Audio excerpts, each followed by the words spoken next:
good brother of five, doing whatever I had to do to survive. I'm not saying what I did was all right. Trying to break out of the ghetto was a day-to-day fight. Across 110th Street, pimps trying to catch a woman that's weak. Oh, across 110th Street, pushers won't let the junkie go free.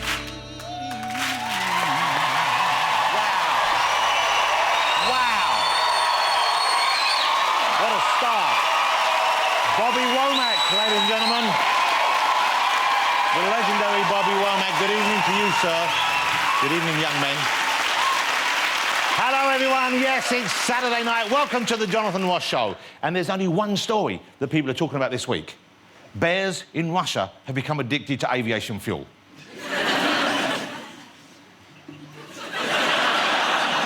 Here's one getting a hit. Look at this. Here's a guy. Look, that's actually what they're doing. And here he is afterwards. You can see why he likes it. To be fair, everyone likes a drink at the airport, don't they? And in case you're worried, the bear was fine. Half an hour later, he was back at work. Sticking with current affairs, a chicken has laid a massive half-a-pound egg with 2 yolks, OK? Here's the egg. This is the actual egg. Look at the size of that. Yeah, the ladies are going, oh. Yeah. Now we know how Peter Kay's mum must have felt.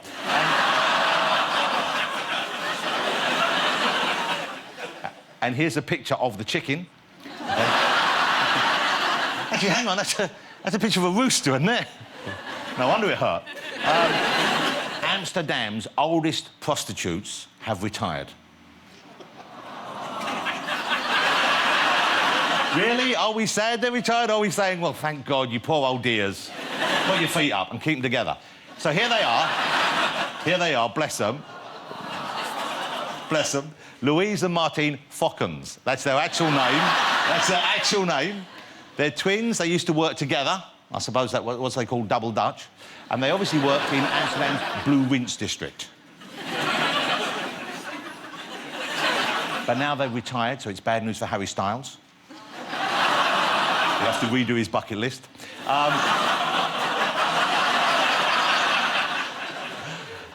I'm thrilled, ladies and gentlemen, that we do have such a great guest this evening, but in particular, I feel honoured that we have with us the one and only Bobby Womack, ladies and gentlemen. There he is. Hey, brother, there's a better way out. Snorting that coke, shooting that dope, man, you're copping out. Across 110th Street, kids trying to catch a woman that's weak. Oh, across 110th Street, pushers won't let the junkie go free.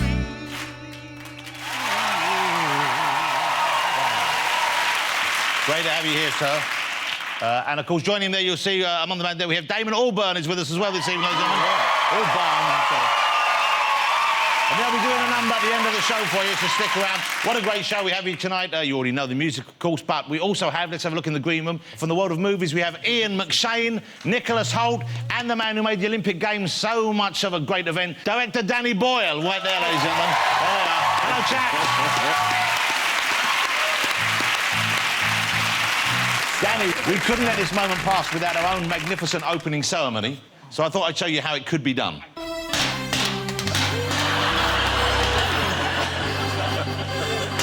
This is incredible. How about that? Danny, £6. £6, that's what that cost us. OK, let's get amongst the show, ladies and gentlemen. I'm going to start a kick straight away with our first guest. As I said, he's one of the finest film directors we have, but after the Olympic opening ceremony, he is something of a national hero. Will you please welcome Mr. Danny Boyle? Danny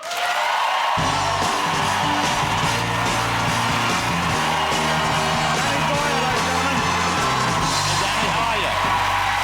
I hope you don't feel compromised by that. Danny Boyle.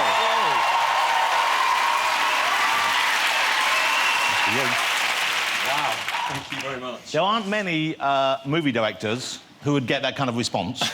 Most some people don't know who they are, and of course the Olympic ceremony, it kind of put you front and centre. Was that a welcome thing for you, or was that something you would rather had not happened?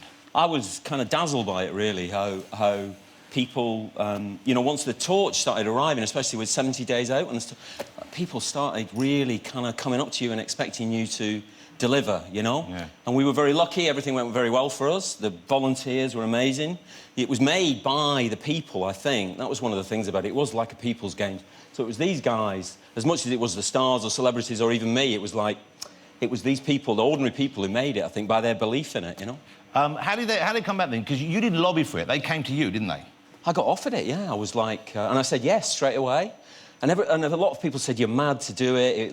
It can't be as good as Beijing. Like yours wasn't quite on the scale of Beijing. No, I think ours had a rustic charm, I like to think. It's interesting because it very felt to me like it was... Antidote is the wrong word, but it was certainly almost like an answer to the Beijing ceremony. And that was very formal, that was very straight-laced, that was very... And you wouldn't expect that because we think of China as having such a fun-loving regime. But it was very kind of... It was very for the state, by the state. Whereas this, I was interested in the fact that, you know, really, they seemed to give you pretty much free rein. Would that be right? Yeah, we did. We had to bash a few people on the head with an Academy Award every now and again to kind of clear them away. But actually, people were very, very supportive. Yeah. And we did make the point that it was going to be... This was for everyone. It was going to try... We were going to try and include everyone. A lot of volunteers and everybody up to and including the head of state. The Queen herself. Yeah, yeah. Well, OK, now that was an incredible moment, and that was a surprise to everyone. How did you actually get her? Because you didn't initially ask her to do it, did you? Well, no, because it was part of the protocol. You have to bring in the head of state and sing the national anthem, and we thought we'll do something different. So we wrote up this idea of the James Bond idea, and we sent it into them, and we were asking, really, for permission for them to accept that it wouldn't embarrass them and we'd get a double, a good double. And we were, like, thinking, you know, Helen Mirren, you know, who could we ask, you know, who's a really good actor? And they came back and said, we're delighted for you to do it, and Her Majesty would like to be in it herself. And she would like to, this surreal thing, she would like to play herself, which is quite a surreal idea. Because if she'd have wanted to be Bond, that would have put you in an embarrassing... Yeah, it would have switched, like in Frankenstein. How would you have dealt with that if she said, I want to do something different? I want to do something different. I want to do Daniel Craig. And how was she to work with? Because I wouldn't imagine she's used to taking direction. Well, no, it was... So we did it in the room where she greets the Prime Ministers, and then before we started, I went into the other room, which is where she lives, obviously, and it's, you know, a regular place with newspapers and tea trays and stuff like that. And she said hello, and she said, I've been at the dentist's all morning, so I'm not in a very good mood. Wow. So that put me right in my place straight away. And then she said, what do you want me to do? And I told her, and she said, fine. So we got in and we started doing it. And then she said, don't you think I should say something? So you didn't have any dialogue planned for her? No, there was no dialogue written. She said, don't you think I should say something? And I said, yes, OK. And what do you suggest? And she said, I'll do something. And we started shooting. And she turned around and she said her lines beautifully. Wow. And Daniel, I imagine, even though we know Daniel Craig is, you know, a tremendous actor and also a great Bond, but he must have been a little nervous, I would have thought, sharing the screen with the Queen. It was funny us being there, and he was wonderful, actually. There's a moment in it where she walks past him, and you can see him as an actor just thinking, this is weird. I am a fictional spy in the service of a fictional queen, but here's the real one walking by me. This is too much. And off he went and joined the corgis on the way out. And the incredible thing is, you don't know this, but not only did she want the line, but that was her parachuting out of the helicopter at the end, wasn't it? I mean, she insisted, I believe. I can't She does all her own stunts, I've been told. That she is in action. With the royal bloomers on proud display. We had to be very careful with the bloomers, actually. That was one of the things we had to be very careful with. I bet you did. What, did you show them various ones to get royal approval, or were there a pair that you just lifted out of her bedroom? There was consultation, yes. I bet there was. Let's see that moment, because this was such a great moment, and I think it was something which made the whole world sit up and notice what was going on in a way that no one expected. Look at this. Mr. Bond, Your Majesty.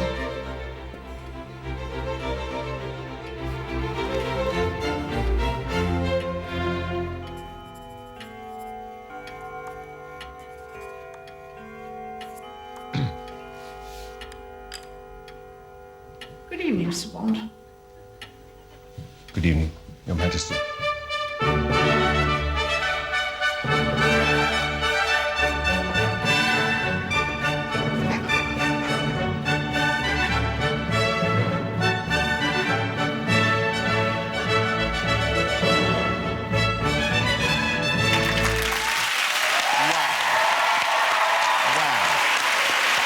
That's it. you've now directed the Queen in one of her kind of, you know, very few screen appearances. I know, and made a little Bond movie as well. I mean, it's, like, amazing. Can we just have a look? Could you show a clip of that last bit again, or just a still from this? It's something I just noticed. OK. Could they have not found a man of, like, similar height to the Queen? I mean, he's like the tallest man I've ever seen. I know. He must be 8 foot tall. He's even taller than Nicholas Hoult. Wow. And he is a very important part of her household.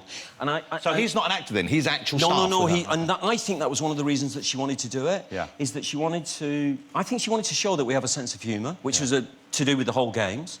I think she also wanted her staff to have a day out with Daniel Craig. What a lovely thing. That's a lovely thing. To get their picture taken with him, because... So they got their picture taken with him? Absolutely, and I really... That was a lovely touch, actually. Was she in the picture as well? Are there pictures that the staff took of her? Yes. And I guess they put them on their own Facebook, whatever it is. Wow. They've got a royal Facebook. And distribute them. Who decided the actual structure of it and the story? Because obviously one of the most memorable chunks for me was the Industrial Revolution. You know, those huge chimneys rise out of the kind of pastoral setting that you had there and there. Yeah, there's so much you can do, isn't there? I mean, that's one of our problems. We've so much history. You could dip into any kind of section of it. Yeah. And the reason we chose the Industrial Revolution is really because it began here. It affected the whole world, unlike some of our history, and we're still living through the remains of it, really, before we move on to whatever's next, the digital age, whatever it is. So it felt like the best thing to concentrate on. And also, we are amazing at engineering. Well, also, and having Tim Berners-Lee, the inventor of the World Wide Web, as part of the ceremony, you forget that happened here, and he gave it free to the world. He did. Which could have made him a billionaire. And I suspect there's a sort of I would have thought you felt a kinship with him, because you're very much someone who, I get the feeling, doesn't seek a personal reward for that kind of thing. I mean, I'm assuming, you know, you're doing OK for yourself. You've had a couple of movies that have done all right. But, you know, are you a socialist still? Do you consider yourself a socialist, or do you consider yourself just sort of someone who doesn't want to be part of the bigger showbiz picture? I try to live a normal life, really. I'm very lucky. You know, financially, I am very lucky. The films have made some money, and I try to, obviously, share that around a bit, as much as I can. But... I wouldn't describe myself as a socialist, because it's difficult for someone in my position to be able to do that. So is that one of the reasons why you turned down the knighthood you were offered? That was just you would have felt uncomfortable being called sir, or you didn't want the fuss? What was that? It's both of those things, really. It's something that you just have a personal reaction to, and I'd have felt very uncomfortable. I find it difficult being called Mr. Boyle. Personally, I kind of wince at that, so I would... Boyle is a terrible name, you're right. I mean, I mean, you could change it. Bond is a good name. Speaking of Bond, changing the subject a bit here, you mentioned, you know, you've done a mini Bond movie. They're looking for a director. Yes. For the next Bond film. I would have thought your name would be on the list. Have they approached you? Would you like to do that? Again, I'm not that comfortable with making those huge movies, you know. I love watching them. And yeah, because that little tiny thing you put together for the Olympics, I can see that. That was a weekend. Yeah, no, I thought Sam Mendes made a fantastic job with the last one, and they did do wonderfully well. I was really proud of them watching it, and I love watching them. And I love watching, like, alien movies and, you know, all those huge movies that we all love. But I'm not really the guy to make them. I like making a slightly smaller movie and trying to make it look like $100 million. And is that because of the control that you can hold over a smaller picture? Yeah.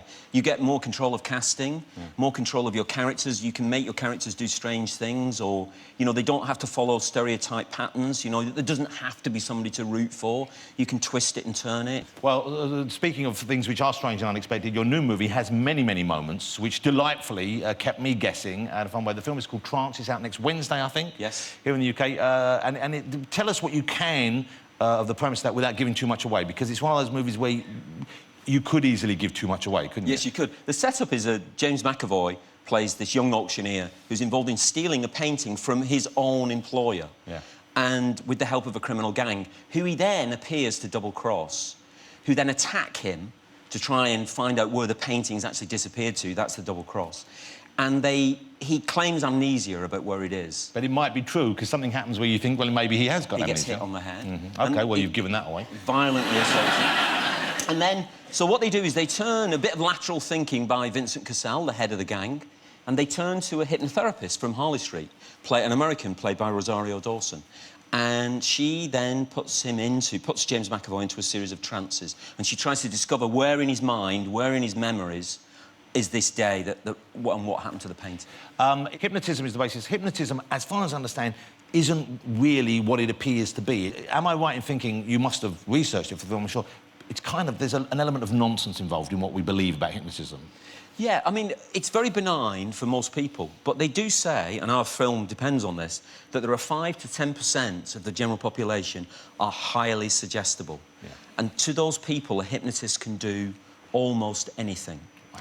And that's the people that someone like Darren Brown picks out in a show. So idiots, basically. But people who are suggestible, so they know how to spot, I guess, as a stage magician or hypnotist and would know what to look for. But there are people who can really go under then and can really be sort of coerced. Changed, Wow. yes. I'm going to show you a clip from Trance, and as I said, it's out Wednesday. It's got James McAvoy, Rosario Dawson, the brilliant Vincent Cassel, the French actor, who's unbelievably good. Check this out. It really is uniquely a Danny Boyle film. Stop right there. Step back. Remember, do not be a hero. Put it down. No piece of art is worth a human life.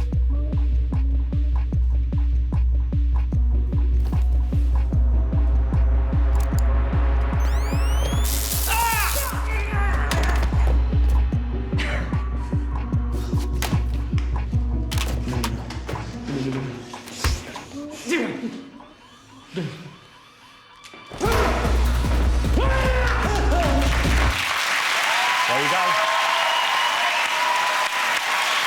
You've got everything you can possibly want.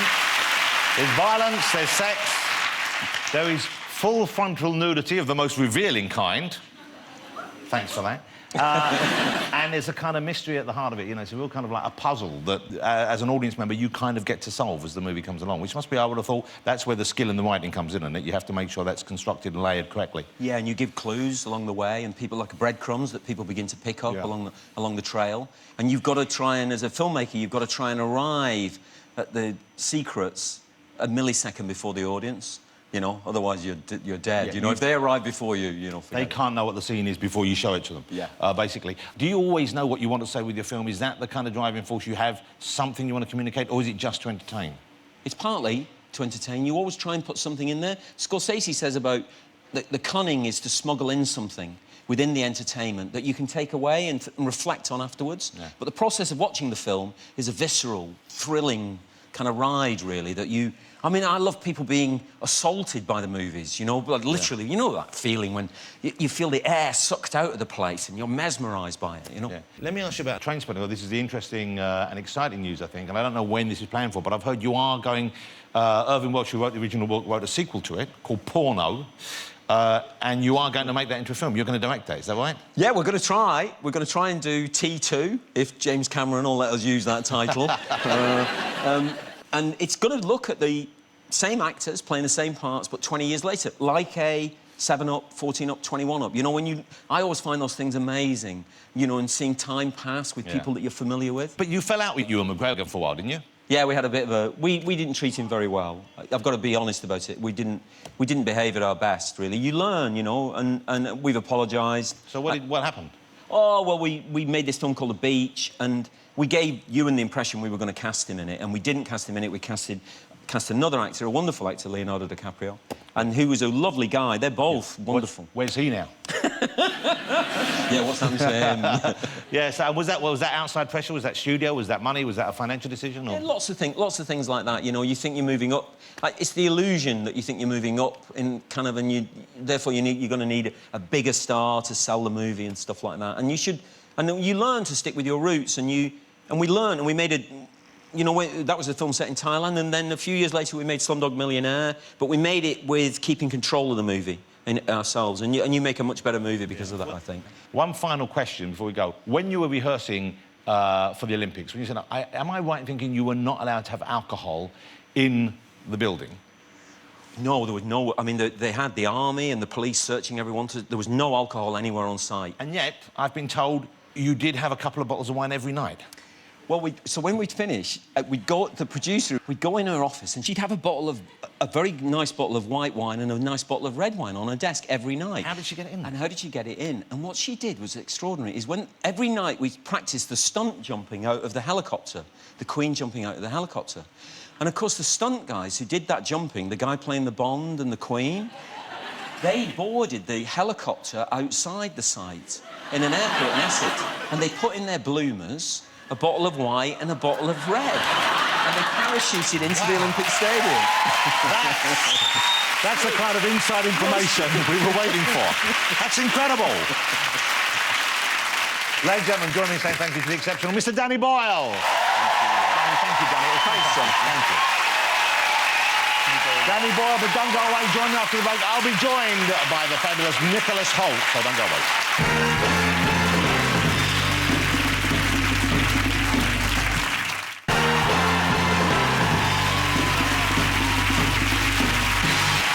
Welcome back. Well, how good was Danny Boyle? Let's get my next guest out. He is a rising star, not just here, but also in Hollywood. It is, and you will probably recognise him from when he was very young indeed, but now his career's gone on to just enormous great heights. It's Nicholas Hoult, ladies and gentlemen. There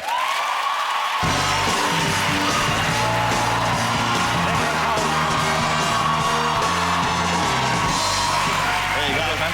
Got some fans in tonight. What an unattractive young man you are, Nicholas Hoult. No, it's great to have you here. Hey, I know I mentioned there people know you from when you were young because, of course, you've been making movies since you were young. Everyone knows about A Boy. That was a huge hit, and you were in that. But what age did you start acting? I did. Oh, there's Oh, yeah. you know what? I'm surprised you didn't keep that haircut because Justin Bieber's stolen that now, hasn't he? Yeah, it's pretty similar, isn't it?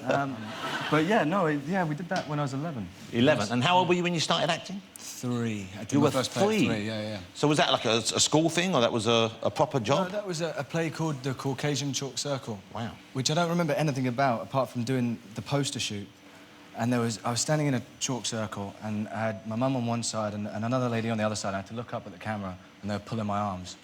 Right, so you were being... It's a tug of war between parents. Yeah, I can't even remember what the story of the play is, to be honest with you. Well, you were 3. Yeah, exactly. I mean, did you have lines in it, or did you just walk around looking cute? I don't think I had lines. I think, yeah. They just tugged your arms? Yeah, but then I got biscuits and juice, because it hurt after a while. So, bonus. Biscuits and juice. Yeah. You should put that in your rider on all your jobs from now on, just to get... OK, so Nicholas is just 23 years old, so 20 years... You've already got a 20-year career.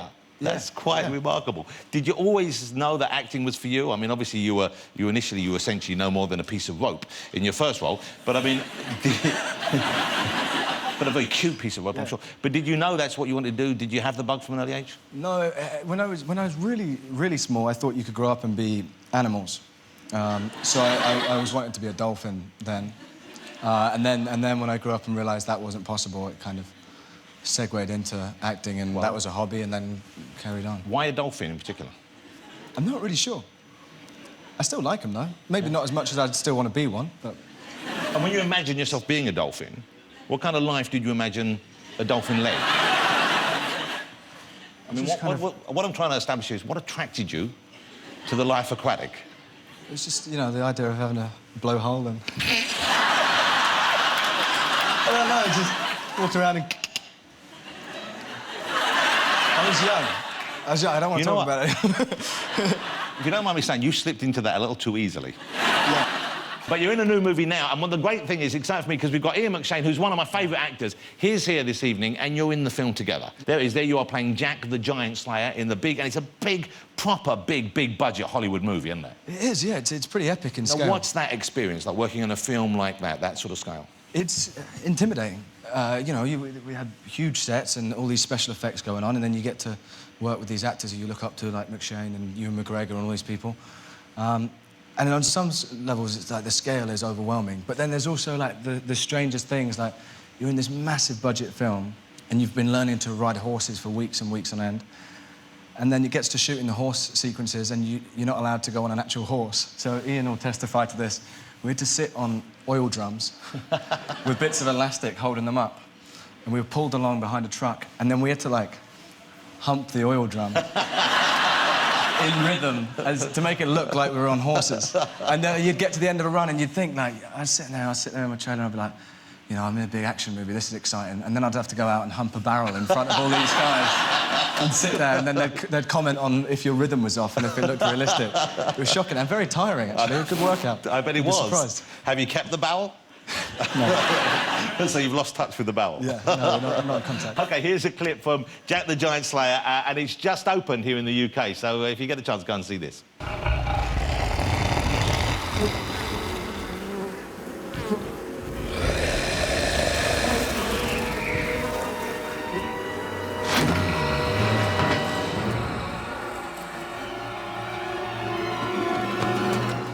All right.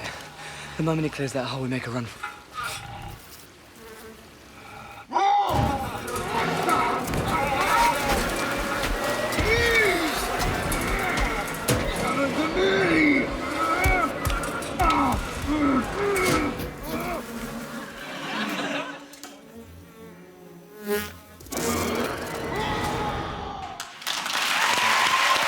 Jack the Giant Slayer. Nicholas plays Jack. He's the star of the movie. That's a big thing to carry. No, the Giants are definitely the stars of that film. The Giants and the Beanstalk. I'm very excited when I heard you doing that. I'm very pleased your career's doing so well. I mean, not that I'm involved in any way, but I've followed you and I've enjoyed your work since About a Boy. I loved Nicholas in Skins. Did you remember Nicholas in Skins, which was just a great series? Terrific show, really good. And to see you in the X-Men movie last year as well was very exciting. I'm sure you've seen it. It was X-Men First Class. Of course, Nicholas played Beast. Did you know when you signed in that you would be spending half the movie hidden behind blue fur, or was that just a lovely surprise for you? You know, I was kind of aware of it, but I'd never done prosthetic makeup stuff before. Now, you can see how much Nicholas is enjoying the experience right there. You know what? They had a little camera placed on me during those scenes because it got so hot in there that they were worried I was going to pass out because literally none of my skin's available to breathe. So you know, actually, with that on, you look a little bit like Ian McShane. Yes, what? Nothing. We're just saying hi. Well, we're talking about other things. Good, good. Don't worry. Don't worry. Carry on, you beast. Shh. Sexy beast. Sexy beast. Maybe not. So you're doing, this is the exciting thing, if you like the X-Men films, you like the last one, you're doing the next X-Men movie, of course, and that's about to start shooting this summer, is that right? Shooting, I think they start shooting in a few weeks, actually, and Bryan Singer, who directed Jack, is going to direct that. Who started the X-Men kind of films. Yeah. Do you get recognised a lot more now than you used to? I guess with the X-Men films and with Jack the Giant Slayer, you are going to get... I mean, I know we had a lot of fans turn up outside this evening in the studio. I guess I get recognised a little bit more from that, yeah. It's odd, but people don't often come and actually talk a lot of the time. They kind of just follow you at a distance. It's kind of this odd spy game I've got going on. They're not fans, they're stalkers if they're doing that. And you spot them, you clock them, and then you see them, like, clock you, and then they'll just be, like, 20 yards behind wherever you're going, and then I'll start going into random shops and, like, trying to dodge them, ducking behind clothes rails, and then shimmying out. It's quite a fun game. So you did see me when I was in... nothing else to do. When I was in TK Maxx that time. TK Maxx, I used to love... my mum used to spend hours in there. Literally, like, 4-hour shopping trips. It was horrendous. Yeah, because you can never find anything that fits, can you? It was so horrible. It brings back terrible memories, but I used to run up and down inside the clothing rails in there. Did you used to play hide and seek under the clothing rails? I did, yeah. 18, 19? How old are we talking about? Just before coming here tonight. How lovely to have you on the show. I'm so thrilled your career's going. It's going great guns, isn't it? Last time I ripped my trousers. Did you rip your trousers when you came on the show last time? Yeah, and I was, like, trying to hide my pants because they were bright white and I had a dark suit on. I wondered why you were grinding. This time I did, like... he was sitting there, he was sort of doing that, like that, and I thought, man, that's having a very strange effect on this young man. On the carpet. Yeah, it was really odd. But this time, like, in warm-up, I was in the dressing room back there and I just, like, popped out, like, no one was looking. I was like... and just practiced sitting down really hard, just to make sure they weren't going to rip. I did a hard squat in preparation, so I was really ready. Now we will all be staring at your ass when you leave, you know that, don't you? Just in case. How great to have you here. Ladies and gentlemen, Jack the Giant Slayer is out already, starring Nicholas Hoult. Thanks very much. Thank you, OK, join me after the break, please. I'll be chatting to Nicholas's co-star, the fantastic Ian McShane. Don't go away.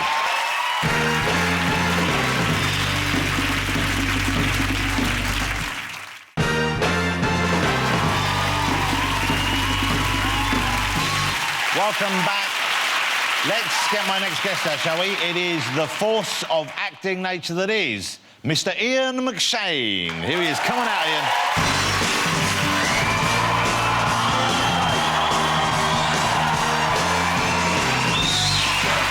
Ian, great to see you. Hello, brother. How are you? Wow, you look great. Come on, sit down here. Just over here. Sit down here. You look incredible. Hi. Can I share with the audience, do you mind your age, Ian? Because you do look absolutely remarkable for it. Ian is 70 years old. Incredible. No way would anyone think you were 70. No way. No way. And I still don't have an arse, as I believe you once remarked. No. Yeah, well, you're slender from the waist down. Slender from the waist. Well, you're slender from the waist up as well. Thank you, darling. What's your life like out in America? Because you've been in Los Angeles for quite a while now. Yeah, but I've lived there on and off for 35 years, John. I just came back a lot, Jonathan, to do, like, when I did Lovejoy, I was still living there. My wife's American. Oh, so you were there during that period as well? Well, no, I mean, kept a place there, yeah, but obviously I wasn't, you know, I didn't commute as quite as often as I do now. No, but the last 10, when I went back to do Deadwood, which was 10 years ago, we moved from in Hollywood to the beach. So I live in Venice Beach. Wow, and that's a very So what keeps me area. healthy is long walks on the beach. So you do that? You go out with the wife for a long walk? No, long walks, or without the wife. With the whales, go and look at the whales, go and see the fishermen on the beach. You can see whales from the beach in Los Angeles? You can see them coming out. There's pods going out in the going down now towards killer whales, going down towards San Diego. I didn't know that. Oh, yeah, lovely. You must get recognised a lot in the States now, especially after Deadwood. Sometimes for Lovejoy, believe it or not, which is the funniest thing. Even in America? A lot of people like today, yeah. Wow. Because he was a quite big hit on PBS. Yeah. Oh, my goodness, look at that, yeah. Wow. There he is, yeah. Never had a first name. And you know what's interesting now is a lot of time they bring back the old shows, they bring back the old characters. I'm sure they must have asked you, would you do another... Yeah, they did, but what are you going to do, bring it back? I mean, there was talk before, they said, would you be interested if we come back? And I said, why? It's like, it's tired. If you brought it back, you know, why don't you make it a girl? He had a daughter in the show. Make it, you know, Lovejoy, and the first time she appears, it's a girl. That would be You could play a girl? No, I would not wear a wig, Jonathan. No, I could play a dad and come in and say, this is the daughter, that whatever. But, I mean, that's... Ian, like, you need to wear a wig. I can see how proud of you are of your lustrous locks. I heard even when you were in a recent show, you refused to shave a monk's patch in the back. Oh, Christ, I'm going to shave... Yeah, oh, and Pillars of the Earth. They said, yeah. They said, and the contract is, you'll be in a lovely hotel in Hungary, and you'll be there for 6 months, you'll get expenses, you'll get 4 airfares, and you'll have... I said, pardon, what was that? You have to shave a little hole in the head that looked like a monk. I said, no way. So I went to the Japanese place here and had it straightened and down, and then went there, and of course they just stuck a thing on it, and you didn't see it. But all these English actors were going, why haven't you got a hole in your head? Because I'm not a monk, you know. But I don't think anyone thought they were monks. They were actors playing monks. No, I said mug, not monks. A mug, I see. You work with some of the greats. Richard Burton. I mean, to be in a movie with Richard Burton, and they don't make them like that anymore, do they? No, they don't. He was great. Well, the funny thing is, I was talking... when was it? I had lunch with Ray, Wing Commander Winston, last year, and Winston said to me, do you know something, McShane? He says, I was watching... The Gulf War start... He said, they were showing Villain, and then they broke in halfway through the show and said, we regret to inform you the Gulf War has started, and they cut away. I said, when the war stopped, did they continue showing it again? The war is over, we will now go back to Villain, starring Richard Burton. No, it's funny, isn't it? Well, I've got a clip of you in that. You have? I have, because I remember seeing this movie when I was a kid, and it kind of scared me. It's a good movie. The men in it are, you know, they're frightening men, and it struck me as being, certainly when I was younger, as a very realistic portrayal of criminals of the sort that we didn't see so much. They are not glamorised in any way, and they're kind of presented as... Well, Richard played a kind of composite of the Cray twins at the time. I thought it was a very undervalued movie. It did very well, but it was sort of a bit... Burton wasn't at that period of his life, of course, because it was overshadowed by his relationship with her. Yeah. So they were all saying, how, he's not an actor. You go, well, try working with him. The guy was great, and a great guy, too. Well, he's great. Even this scene, and it kind of looks a bit dated, obviously, the clothes and the setting, but when he comes to stage, even before he says anything, he's scary. Look at this. Wolf? Wolf? Hello, darling.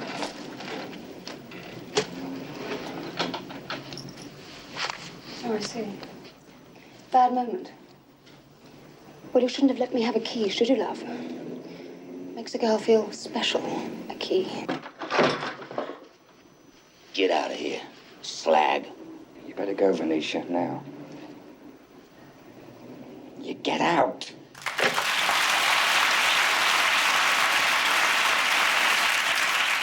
Quite risque for 1970. Well, yeah, because your gay lovers there, and that was quite a bold thing to do. Yeah. Yeah, I mean, it was quite nervous making. I mean, before we started the scene, Richard and I. I mean, first of all, we used to, you know, he's a great guy, except everybody used to go in Richard's trailer around about sort of 1 o'clock, and we'd have, you know, actually, no, well, I'd be in there at 8:30, and we'd be sharing a few libations. In the morning? But oh, yeah, well, that was the day, but people, you know, drank, it's a whole different world now. But you'd start drinking at 8:30 in the morning? Well, I remember going in there and having kippers, and the guy said to me, I was having kippers, and the guy said to me, Richard, I'd love you to come and run the lines for the scene, Ian. I said, sure. He said, oh, you can bring your breakfast. So I took him in there. And Richard, I came in, Richard went, oh, kippers, I love kippers. Look, he said, give me some kippers, Bob, you know. So he went away and he came back and we're running the scene. I'm eating the kippers and Richard goes, oh, yes, kippers, And they just sit, they kept going, oh, yes, kippers. Oh, I love kippers. Get me a vodka and grapefruit juice, would you? And the kippers went pushed one side.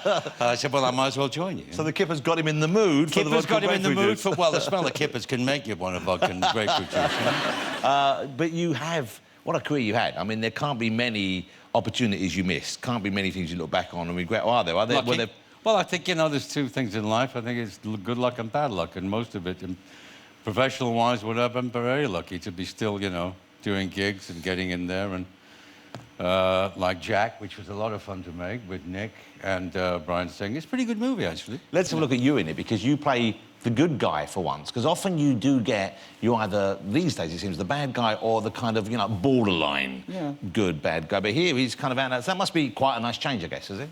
The golden armour. I had the golden armour and a golden helmet.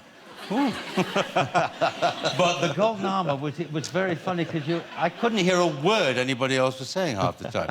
It also squeaked a bit when I walked, so I had to dub the. It looks great, and the horse is also decked out in gold. But afterwards, I had to dub the whole movie because every time you get. So you have to be in the studio and dub for 4 hours the entire movie. You look good in gold, though, if you don't mind me saying. OK, people might not know this, but Ian is also a talented singer, so much so that he had an album out here during what we now refer to as Lovejoy Mania, which went gold here in the UK. Oh, I've got it, absolutely. This is 20 years ago. Now, I'm going to show a clip of you singing. OK? But the reason I'm going to show you this clip, and I think you're going to enjoy this very much... And Mr Womack is going to come after this. Well, you know why this is going to be fine? Because you only hear a little bit of singing. What I want to do is I want to use this to illustrate so that maybe Damon, who, you know, needs a bit of stagecraft, and also Bobby, if they ever wonder what to do during an instrumental break, look and learn. Here's Ian on Pebble Mill. Here we go. Check this out, Ian. This is funny.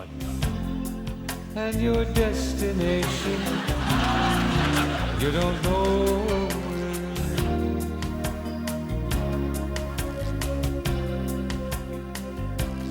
Albarn.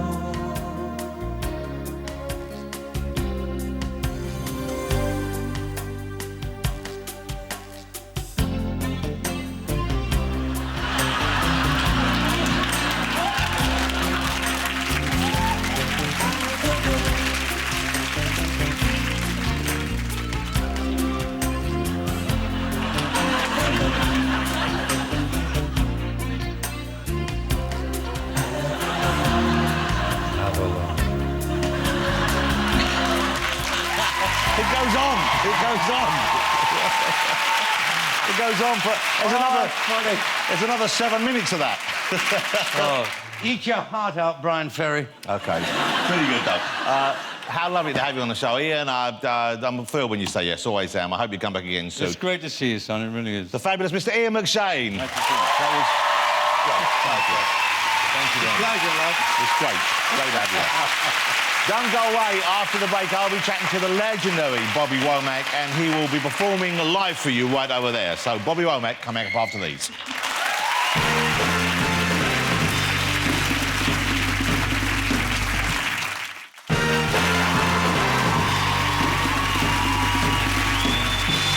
Welcome back. Let's get my next guest out. He is, without needing to exaggerate or overstate the case, he really is. In the music industry, he is a legendary figure. We're delighted, we're thrilled, we're very lucky to have him here this evening. Ladies and gentlemen, the one and only Bobby Womack. Here he comes.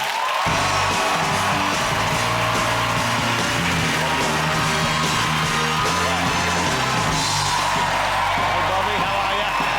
Good to see you, Bobby. I'm fine. Thank you, sir. Can I give you a hand over here? This is the way, just anywhere here, on the couch. Shove up. Come a bit this way, Bobby.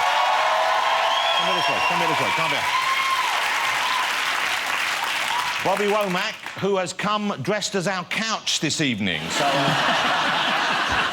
hey, this is the exciting thing for me to have you here. Is I've been a fan of yours for so many years, but I didn't believe your career had been going on for as long as they told me it had. They said 60 years. I said, that can't be possible. But apparently, yes, you've been performing for 60 years. Is that right, Bobby? Yeah, time fly.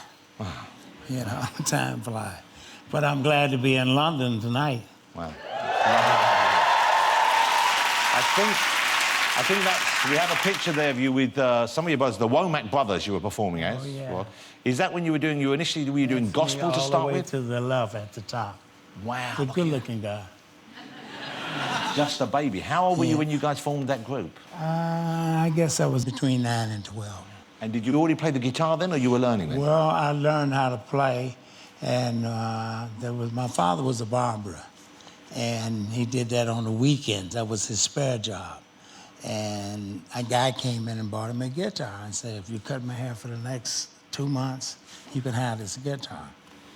And so the guitar was better looking than the furniture that was in our house at the time. So it was a valuable thing for you. So it was very valuable. My father said, don't ever touch this guitar.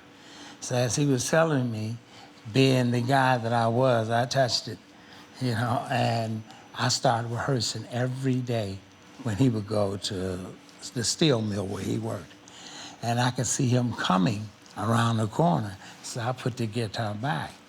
And my mom was always saying, I hate to see you. Freddie, he's gonna catch you, you know. And one day I broke a string, and the string popped. And that's had to be the scariest day of my life. It's because I know I was gonna get whooped into the middle of next week. That's a long whooping. And I remember my father came home and he kept asking me, he says, go fetch me my guitar. So I kept telling him, Pop, you need a rest. Let me give you a massage. He said, so he would go for it a second, and then he said, fetch me the guitar. So he got the guitar, and I remember him playing it for at least 5 minutes. And I said, Pop can't even play. He don't even miss that string. So then he looked, and he said, who's been playing with my guitar? And all my brothers pointed, Bob. So he says, find me the longest switch and bring my razor strap. So, you know, I'm walking and I'm saying, damn, I can't believe I'm going out to find a switch so he can kill me with it. You know? What do you do now when you're performing then, presumably, because... Well, the greatest thing that happened for me was I ran into a group called Gorilla. And I had never heard of the group. So you hadn't heard of the Gorillas before? Because I had been out of circulation. When I quit singing, they had a group called the Monkeys, you know? And so I thought my daughter was joking when she walks in one day and she said, Dad, what are you doing listening to Gorilla? So I said, is that against the law? I said, they want me to sing with them. She said, Dad, that's your break. That's what you've been waiting for. So I said, well, I don't know, because I was thinking that in all of that time, I said, I could not have a voice. You know, anything. I mean, I would hate to not be able to bring something to the table. And it was the best thing that ever happened for me.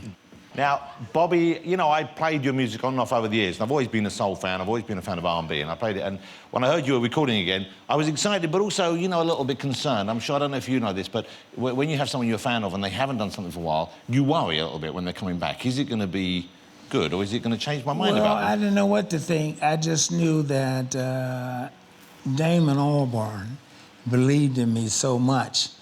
And it was the perfect break for me because he reminded me of me at a younger age. He was so creative and had so much fire, and everything fell in place. Everything that I wanted to do, that I was always fighting with the record companies about, because it was a big change from what's happening now and what's happening then. He gave me that opportunity. Damon, let me ask you, when you reached out to Bobby, you were a fan already, weren't you? Yeah. How did you know that he would integrate with your sound? How did you know that it would work as well as it did? Well, I mean, to be honest with you, you know, the record that Rich and myself and Bobby made was after a long period. We went on this huge tour with Gorillaz. I mean, I don't know, it's like 5-6 months. And we really got to know each other, and at the end of that, we sort of made a promise to each other that we'd do something, and you know. It wasn't sort of something that I just jumped into, and nor did Bobby. We really thought about it, and until we were really comfortable with each other, we didn't. And when you're working with Bobby, can you still learn from other musicians like Bobby? Do you still feel like... Are you still a fan of his learn business? from him? You're joking. He's the... like that, for me. That's lovely. The album's great, by the way. The album is terrific. It's called The Bravest Man in the Universe, Bobby Womack. It's terrific, it really is. And you're going to do Please Forgive My Heart, is that right? My favourite, one of my favourite songs. Please Forgive. It's a beautiful song. It's going to be the single from the album, I believe, as well. Yes, it is. Which is terrific. It's a great album, and it's also a great pleasure and a great honour to have you here. Ladies and gentlemen, Bobby Womack. Thank you. Thank you, Bobby.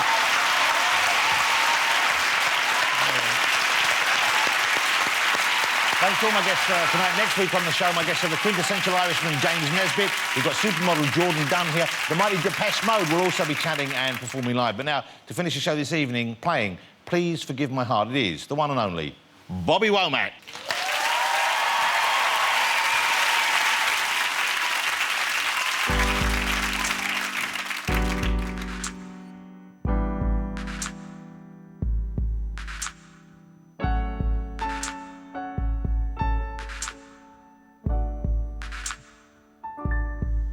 I could try to say I'm sorry, but that won't be quite enough to let you know the pain that I feel, and it just won't let up. It feels like the sky is falling and the clouds are closing in. Where did I lose control? Where did it all begin? Please forgive my heart. Not that the problem lies anywhere in there. I'm a liar. I'm in a dream, going on my way. I got nothing to rely on. Dawn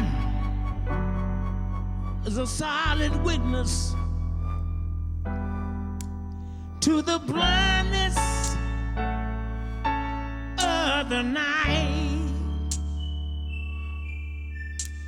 and we see our reflection so clear in the blush of the morning light.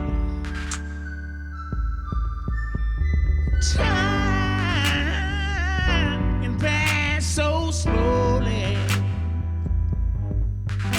when you face your burden down. Terms is not commuted, and it lingers without a sound. Oh, please forgive my heart. It's not that the problem lies anywhere in there. I'm a liar. I'm in a dream, going on my way. Nothing to